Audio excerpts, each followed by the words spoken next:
Assalomu alaykum hammaga.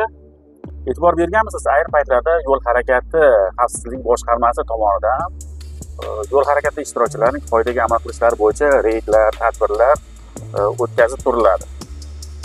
Huquqbuzarlarni aniqlaydi va ogohlantirish bilan cheklanib, ma'muriy javobgarlikka tortmasdan qo'yib yuboradilar.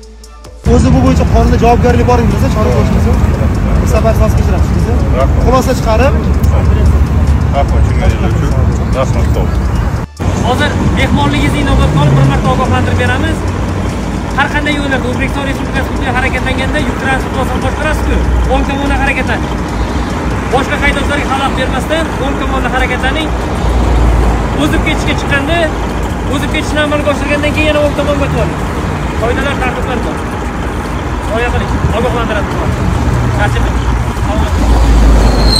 o'zingizni ehtiyot qiling, salomat bo'ling, sog' bo'ling. Haydovchiga tushuntirishlar olib borildi. Aslida esa haydovchi to'xtatib qonuniy chora ko'rish kerak edi va biz haydovchi kechirdik. Yo'llarda yurtdoshlarimizdan qoidalar bilan so'rab qolamiz. 046 Spark haydovchisi. Xavfsizga taqmagansiz. Taqamisiz? Ne qo'lingizni telefon? Boydan o'ynab kelyapsiz. Baraka topib, biroz to'xtagan vaziyatga yetib olishni so'rasiz. Sog' bo'ling. Qoida buzmasdan o'tamiz. Siz sog'ligingiz sizga kerakmi o'zingizga? Bizga ham kerak. Oq yo'l.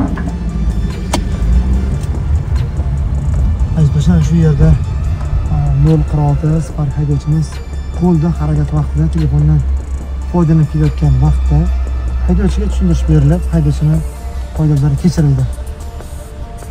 To'xtatib haydovchiga chora ko'rmasdan og'zaga tushuntirish berdik.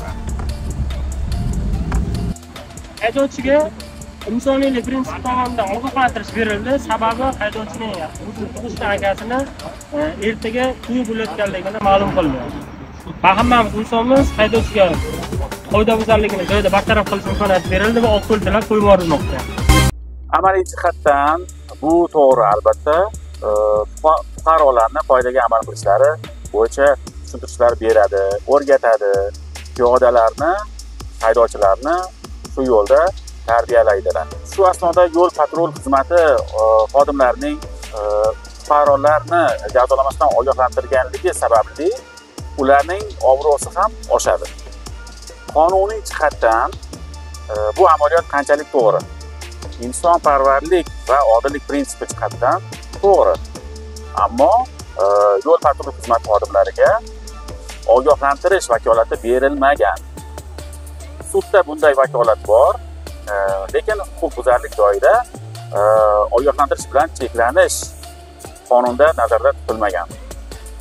Ogohlantirish amaliyoti ma'muriy javobgarlik to'g'risida kodeksining jazolar tizimiga kiritilmagan. Buni men oldingi videorolikimda ham keltirib o'tganman.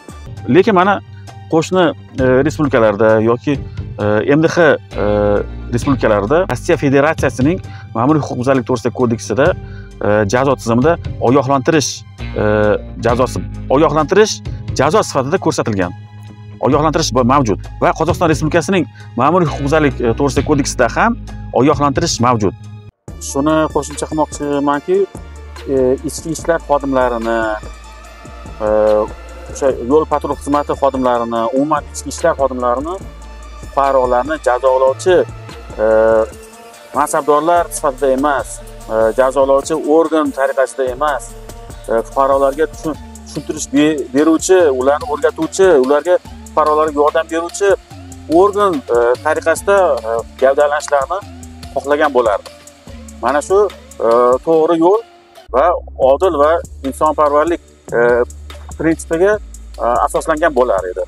Shu o'rinda aytmoqchimanki, Ichki ishlar vazirligiga ma'muriy javobgarlik to'g'risidagi kodeksiga ogohlantirish amaliyoti bo'yicha o'zgartirish kiritishni Qonunchilik palatasiga taklif qilishlarini so'rab murojaat qilmoqchi edim. Mana bu taklifimni o'rganishadi degan umiddaman. Xayr, salomat bo'ling.